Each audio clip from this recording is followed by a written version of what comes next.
সাতক্ষীরায় বাংলাদেশ অবসরপ্রাপ্ত সরকারি কর্মচারী কল্যাণ সমিতির অনুদানের চেক বিতরণ অনুষ্ঠিত হয়েছে।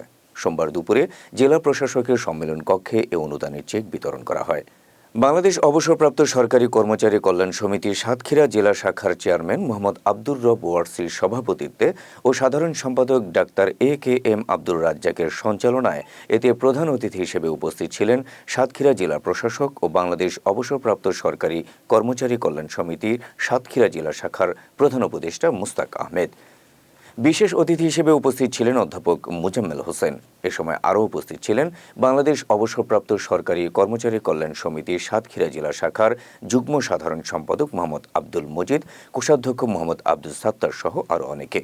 এ সময় 7 জনকে শিক্ষাবৃত্তি অনুদান ৭৩,০০০ টাকা, 16 জনকে এককালীন অনুদান ১,26,০০০ টাকা, 23 জনকে সাধারণ চিকিৎসা, কন্যার বিয়ে ও প্রাকৃতিক দুর্যোগ অনুদান ১,৭৪,০০০ টাকা এবং 3 জনকে জটিল ও ব্যয়বহুল রোগের চিকিৎসা অনুদান ৫৭,০০০ টাকা সহ সর্বমোট ৪৯ জনকে ৪,৩০,০০০ টাকার চেক প্রদান করা হয়।